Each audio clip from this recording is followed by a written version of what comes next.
기도하겠습니다. 주님께서 이 땅에 오신 이유는 우리를 살리기 위함이고, 하나님께서 당신의 독생자 외아들을 보내신 이유도 우리를 사랑하시기 때문임을 오늘 찬양을 통해 우리에게 말씀해 주심에 감사를 드립니다. 나 홀로 있는 것 같지만 나보다 나를 더 사랑하시는 그 주님으로 인하여 모든 어려움과 힘듦과 고통을 능히 이겨낼 수 있음을 고백하며 나아가는 하나님의 사람들이 똑같은, 아니 그보다 더 큰 힘든 일을 겪었을 때에도 나를 사랑하시는 이로 말미암아 넉넉히 승리함을 경험하는 축복이 있게 하여 주시옵소서. 오늘도 여러 가지 마음의 짐들, 힘듦, 무거움들, 문제들 주 앞에 내어놓을 때에 하늘로부터 허락되는 놀라운 평강과 복과 가득하게 하여 주시옵시고, 기록된 말씀을 통해 우리에게 말씀하시는 그 주님의 음성에 귀 기울여 주님께서 기뻐하시는 뜻조차 살아갈 수 있는 저희의 삶 되게 하여 주시옵소서. 예수 그리스도의 이름으로 기도드립니다. 아멘. 중요한 것은 눈에 보이지 않는단다. 세상에서 가장 아름다운 것은 보거나 만질 수 없다. 마음으로만 느낄 수 있다. 라는 이야기 많이 들어보셨나요? 어린 왕자에 나오는 얘기입니다.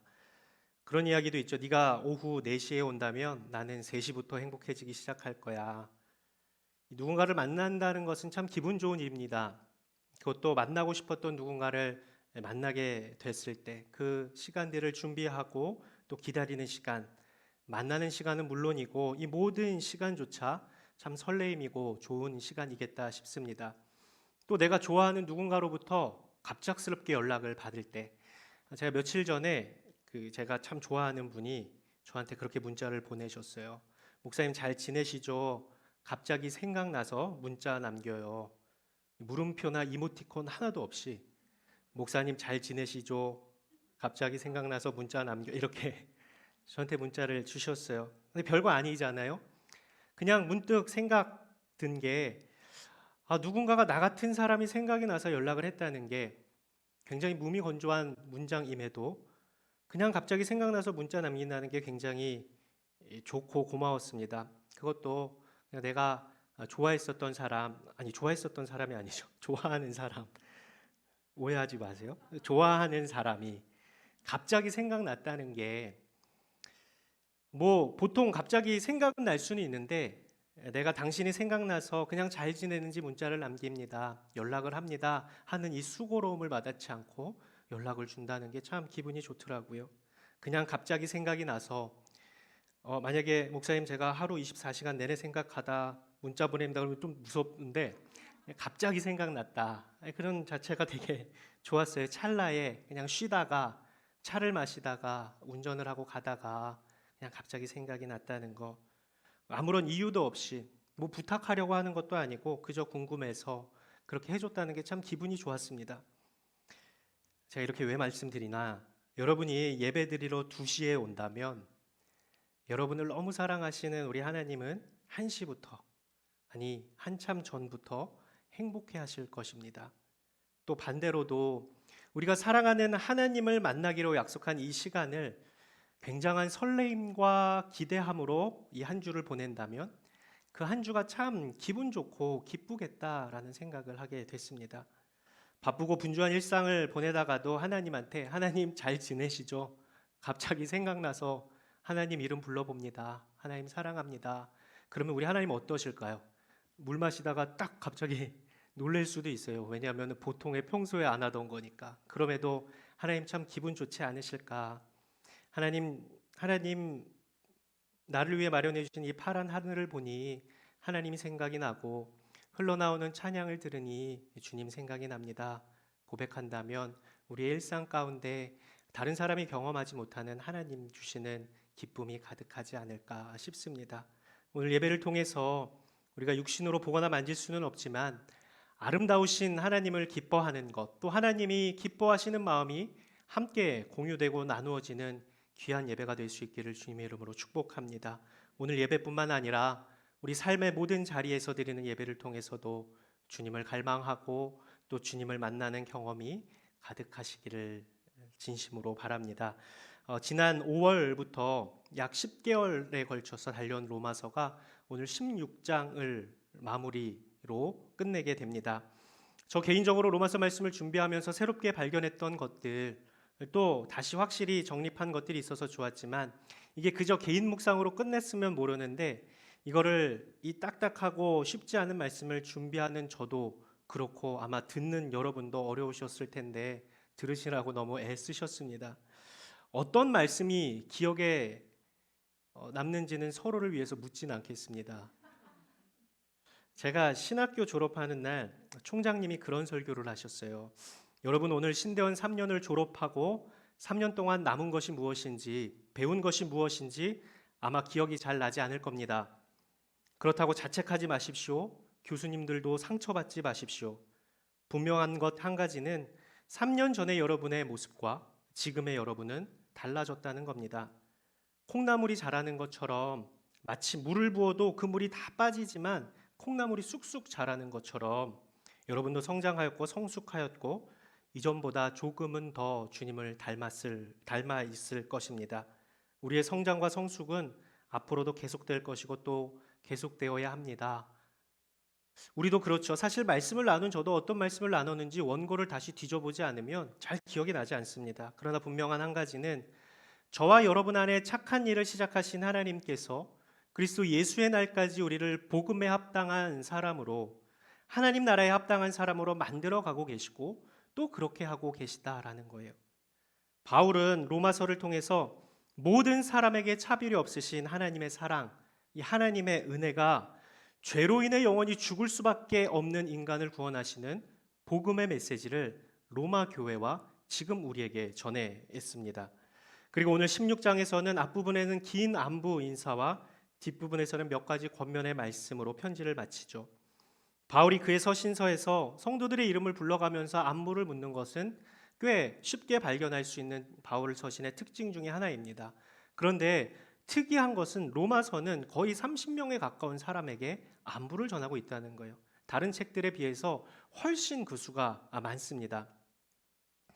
누군가 나를 생각해서 이 편지를 쓰는 것, 방금 앞에서 잠깐 이야기했던 것처럼 누군가가 나를 생각해서 전화를 주고 문자를 줄 때 참 마음이 따뜻해지죠. 바울이 각 개인의 이름을 불러가면서 개인에 대한 자신의 생각 또 바램을 썼다는 것은 바울이 그 마음에 각각의 사람에 대한 관심과 사랑이 있었다라는 겁니다.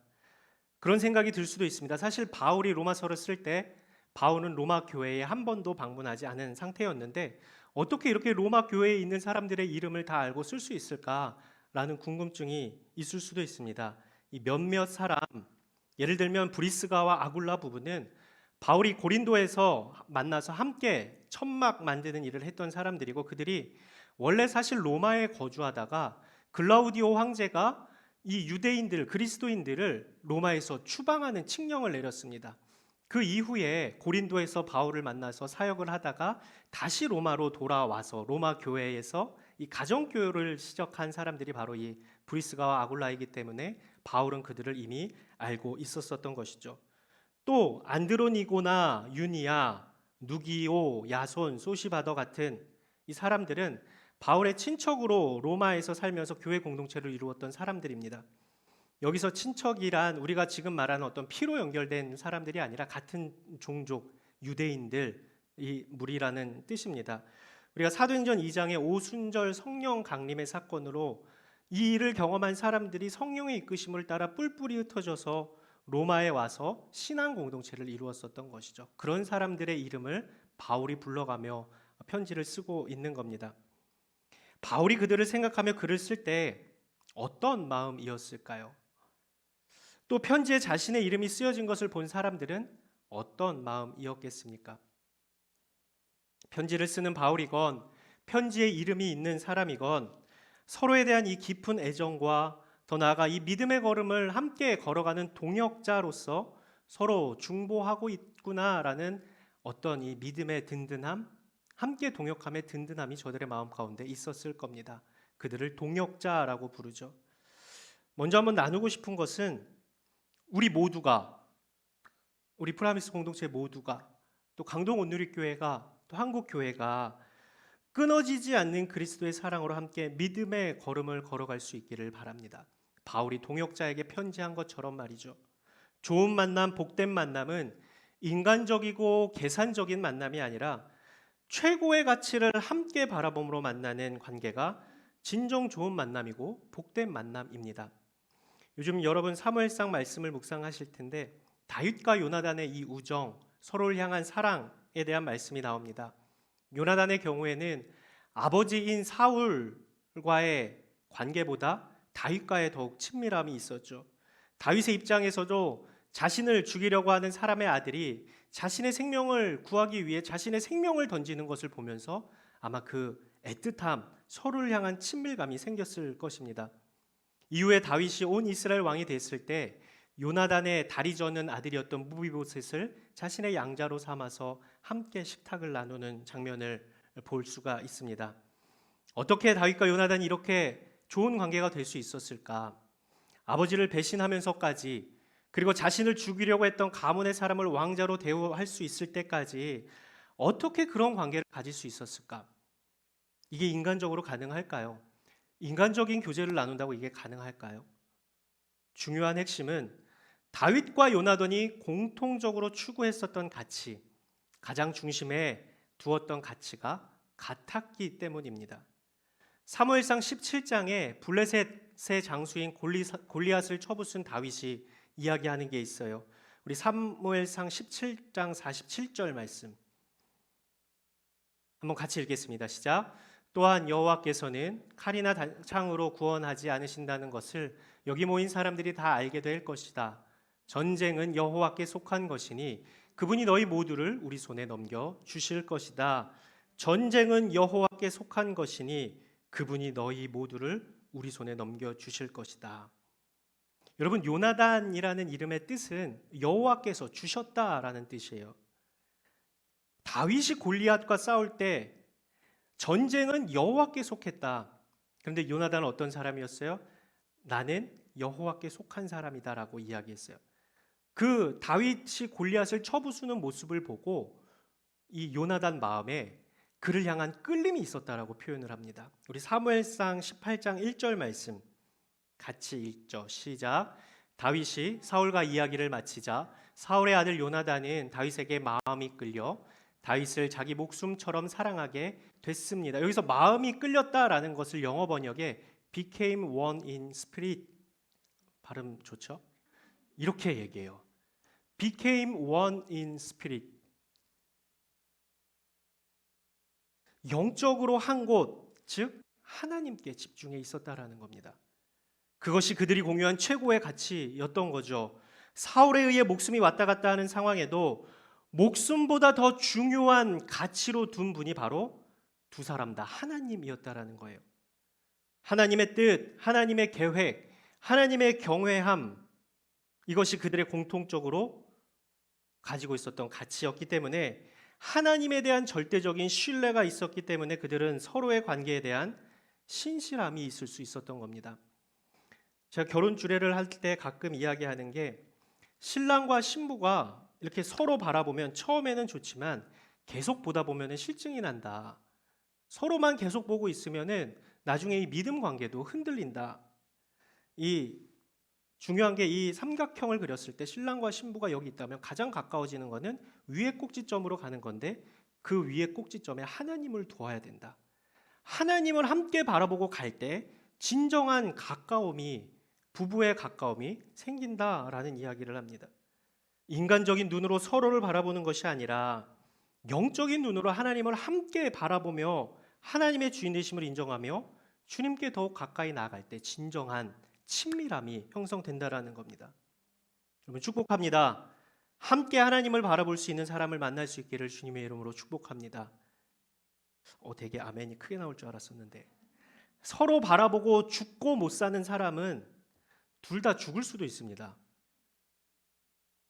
그게 아니라 하나님을 함께 바라보며 그분께 집중하며 그것이 서로 가장 가까워지는 것임을 경험할 수 있는 사람들, 이러한 사람을 만나는 것이 굉장히 중요하죠. 또 이 교회 공동체는 어떻습니까? 인간적인 사교 모임으로서의 공동체가 아니라 하나님으로 인해 연결된 관계일 때 교회 공동체는 건강한 공동체가 될 수 있습니다.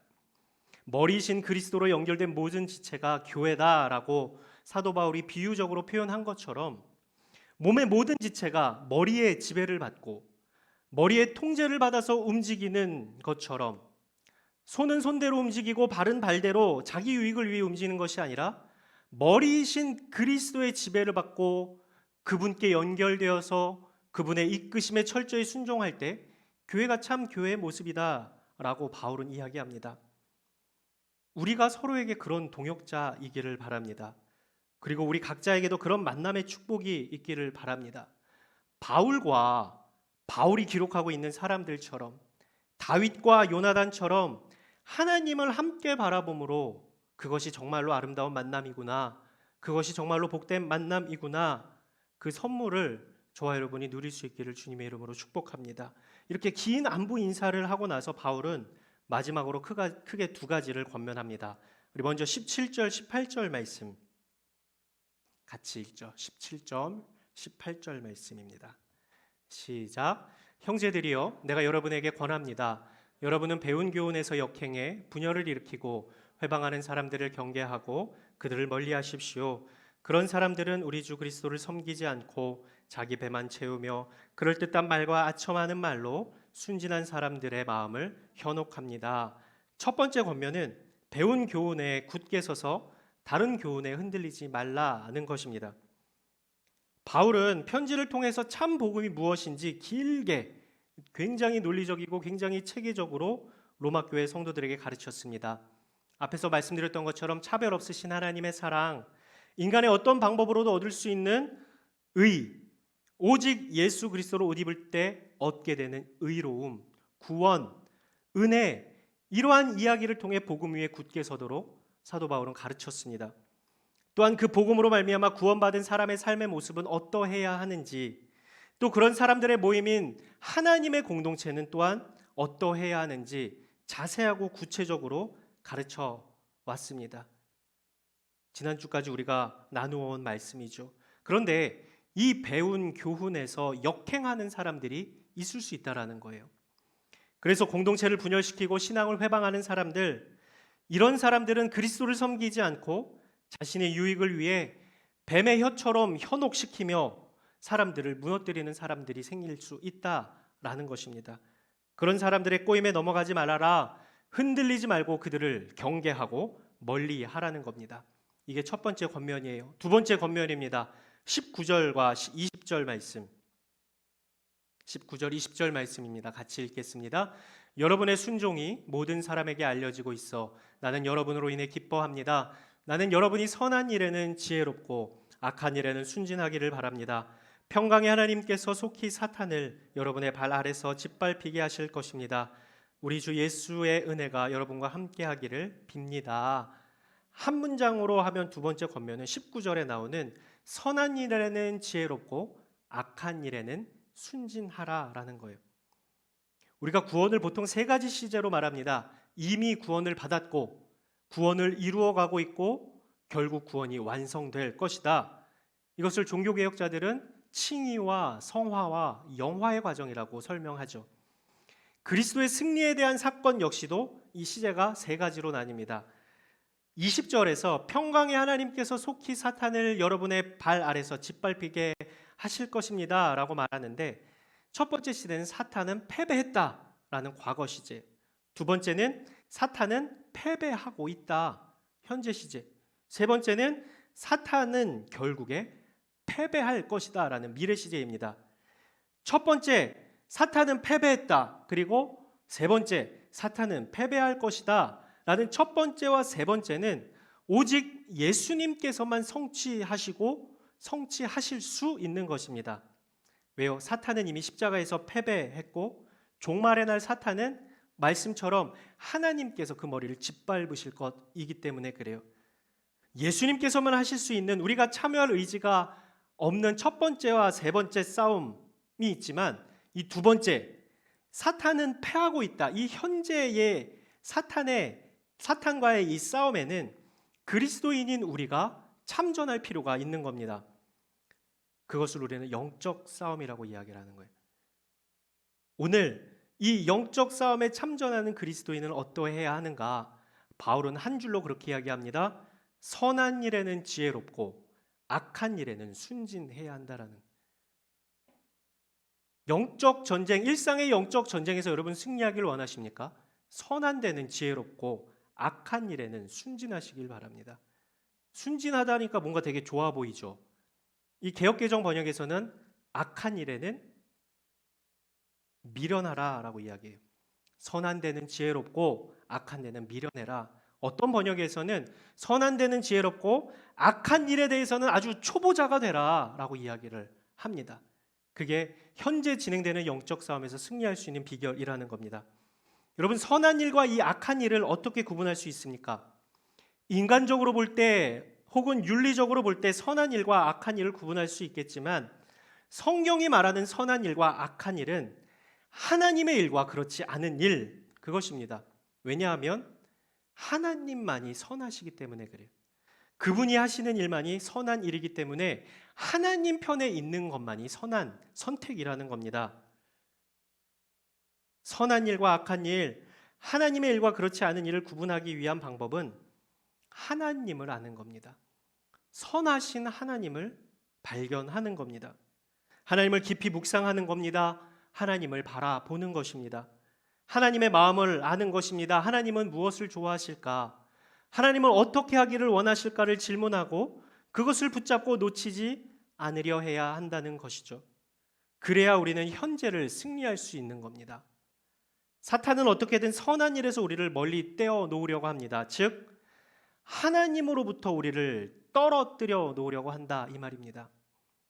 그러니 우리는 어떻게든 하나님과 가까워지려고 해야 되는 거예요. 하나님께로 나아가야 하고 하나님을 갈망해야 한다는 겁니다. 악한 일을 묵상하고 그것을 아는 것이 아니라 선하신 하나님을 찾고 그분께 가까이 나아가야 한다는 것. 그래야 온전한 승리를 이룰 수 있다는 겁니다. 자, 첫 번째 권면. 배운 교훈에서 역행의 분열을 일으키고 회방하는 사람들을 경계하고 그들을 멀리할 수 있는 방법이 무엇일까요? 그것 역시도 하나님과 가까워질 때 가능한 것입니다. 왜요? 그래야 분별할 수 있고 하나님 편에 있어야 뭐가 잘못된 것인지 알 수 있기 때문에. 그러고 보니 앞에서 말씀드렸던 믿음의 좋은 동역자들을 만드는 것, 영적으로 교통하는 것 역시 함께 하나님을 찾고 함께 하나님께 가까이 나아갈 때 가능하게 되는 것이더라고요. 그분을 갈망하고 그분을 바라는 것, 그분께 나아가는 것, 그분과 동행하는 것, 공동체가 함께 그분을 가까이 하는 것, 그래서 결국 승리하고 영광스러운 하나님 나라를 유업으로 받는 것, 그것이 복음을 통해 변화된 사람의 참 기쁨이 되는 것이죠. 그래서 복음적 삶을 살아가는 사람, 삶의 예배자로 나아가는 사람, 우리 그리스도인의 유일한 소망은 날마다 그분께 더욱 가까이 나아가는 것입니다. 그분과 더욱 친밀해지는 것입니다. 그분과 늘 동행하는 것입니다. 사랑하는 여러분, 로마서를 마치면서 저는 그렇게 결론 내고 싶습니다. 하나님의 사랑 예수 그리스도를 통해 구원을 얻고 새 생명을 얻은 우리의 소망, 결국에 완성하실 하나님의 구원을 바라보며 현재를 살아가는 우리의 유일한 소망은 주님을 더욱 갈망하고 그분을 예매함으로 그분께 가까이 그분과 함께 살아감을 날마다 경험하는 것, 그것이 우리 유일한 소망이어야 할 것입니다. 복음으로 변화된, 그리고 복음으로 살아가는 영적 전쟁의 전쟁터에서 우리가 승리할 수 있는 유일한 방법은 그분과 가까이 하는 겁니다. 주님과 동행하는 겁니다. 그것이 우리의 유일한 소망이 될 때 우리의 삶의 예배로 하나님께 영광 올려드릴 수 있는 것입니다. 우리 시간 한번 같이 찬양하고 기도하는 시간 갖도록 하겠습니다.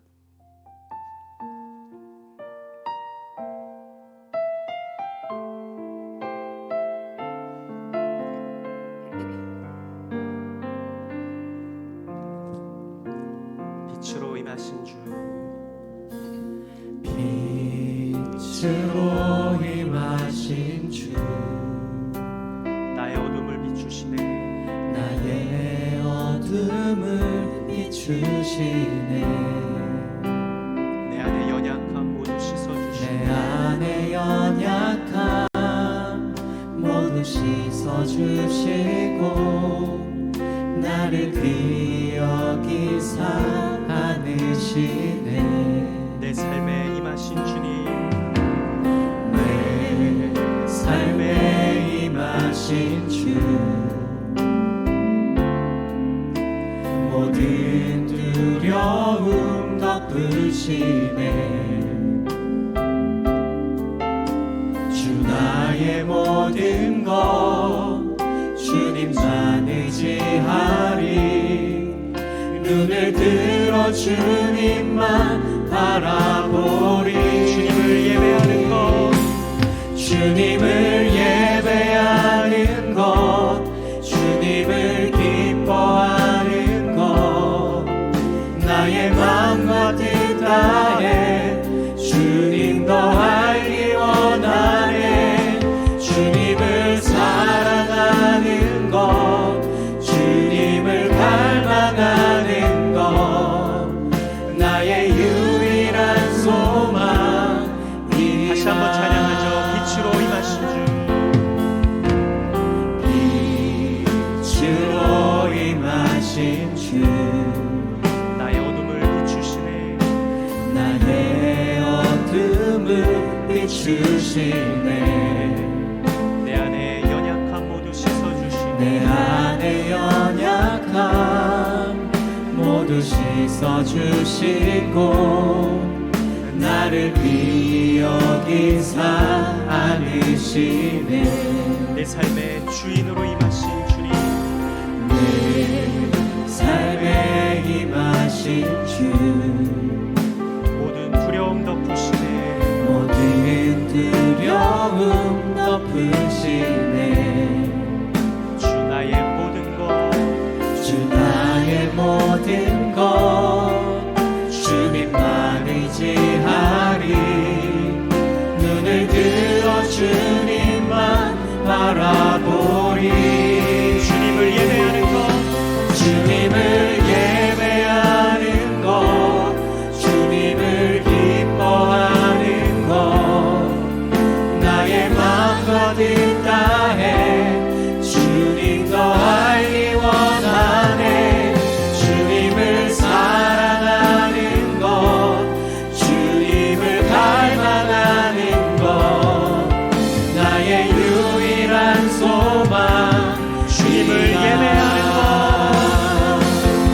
주님을 예배하는 것, 주님을 기뻐하는 것, 나의 마음과 뜻 다해 주님 더 알기 원하네. 주님을 사랑하는 것, 주님을 갈망하는 것, 나의 유일한 소망. 주님을 예배하는 것,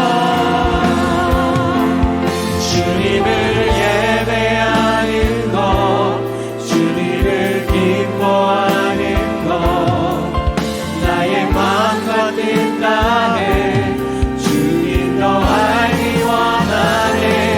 주님을 사랑하는 것, 주님을 갈망하는 것, 나의 유일한 소망이라. 한번 같이 기도할 때에 언젠가 주님이 여러분에게 너의 소망이 뭐냐, 너의 원함이 뭐냐 라고 말씀하실 때 주님 오실 그날까지 내가 승리하는 삶 살기를 원합니다. 그래서 내가 주님 더욱 알기를 원합니다. 주님과 동행하는 것이 나의 소망입니다. 주님과 함께함이 나의 가장 큰 만족이고 나의 가장 큰 기쁨입니다 라고 이야기할 수 있는 우리가 되게 해 주십시오. 더욱 주님께 가까이 가게 해 주십시오.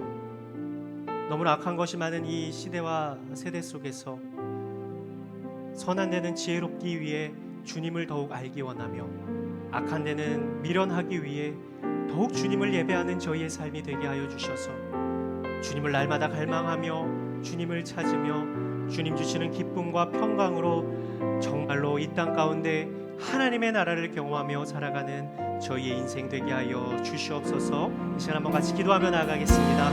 거룩하시고 자비로우신 아버지 하나님, 우리의 예배하는 주님을 너무 아는 것입니다. 주님이 나를 얼마나 사랑하시는지, 주님이 나를 얼마나 귀하게 여기시는지, 주님이 나를 위해서 어떤 것까지 마다치 않으셨는지를 우리가 더욱 알게 하여 주시옵시고, 하나님 나를 사랑하셔서 독생자 외아들까지도 이 땅 가운데 보내시고 십자가에서 물과 피 흘리게 하시며 나를 위해서 찢기시고 나를 위해서 죽으시고 또 나를 위해서 다시 살아나심을 우리의 복음을 통해서 다시 한번 새롭게 하기를 원합니다. 하나님, 우리가 주님을 더욱더 알기를 원합니다. 주님이 나를 얼마나 귀하게 여기시며 나를 당신의 딸로 당신의 아들로 내가 너의 아버지 된다, 내가 너의 모든 것 된다, 내가 너를 사랑한다 말씀하여 주시는 그 하나님의 아버지의 마음을 더 깊이 느낄 수 있도록 알게 하여 주시옵시고, 그 무엇도 아낌없이 내어주시는 그 주님의 사랑에 날마다 감격하며 살아갈 수 있는 저희 인생 될 수 있도록 도와주시옵소서. 그래서 너의 유일한 소망이 무엇이냐, 너의 가장 큰 기쁨이 무엇이냐, 네가 원하는 것이 과연 무엇이냐 물어보실 때에 주님, 저는 주님과 더욱더 가까이 하는 것이 저희 인생의 유일한 소망입니다. 예 주님, 나는 주님을 예배하는 것이 나의 소원입니다. 예 주님, 나는 주님으로 인하여 만족하고 주님으로 인하여 기뻐하는 것, 오직 주님만이 나의 모든 것 되시니 나의 유일한 소망 되십니다. 이러한 고백을 하며 나아갈 수 있는 저희 인생 될 수 있도록 주여 인도하여 주시옵소서. 간절히 빌고 소원하오니 아버지 하나님, 이 땅 가운데 우리가 영적인 경쟁에서 승리하기를 원합니다. 우리가 믿음의 동역자들을 만나기를 원합니다. 우리의 배운 교훈을 역행하며 분열시키며 나가는 모든 사탄의 계획들을 이겨내기를 원하오니 그러기 위해 더욱더 주님께 가까이 나가게 하여 주시옵시고, 더욱 주님을 갈망하며 삶의 모든 자리마다 주님의 성호를 찬양하며 예배하는 인생 살아갈 수 있도록 주여 인도하여 주시옵소서. 그것이 우리의 유일한 소망입니다. 주님을 예배하는 것, 주님을 기뻐하는 것, 나의 마음과 뜻 다해 주님 더 알기 원하네. 주님을 사랑하는 것, 주님을 닮아가는 것, 나의 유일한 소망. 주님을 예배하는 것, 주님을 예배하는 것, 주님을 기뻐하는 것, 나의 마음과 뜻 다해 주님 더 알기 원하네. 주님을 사랑하는 것, 주님을 닮아가는 것, 나의 유일한 소망이라.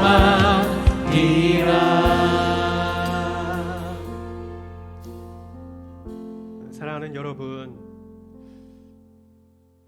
주님을 갈망하며 살고 계십니까? 주님과 가까이 살아가고 계십니까? 주님으로부터 얻는 기쁨이 내 인생의 가장 큰 기쁨으로 여기고 살아가고 계십니까? 여러분의 이번 한 주간의 삶의 자리는 어떠했습니까? 주님을 예배하며 주님을 찾으며 주님과의 친밀함 가운데 보내셨습니까?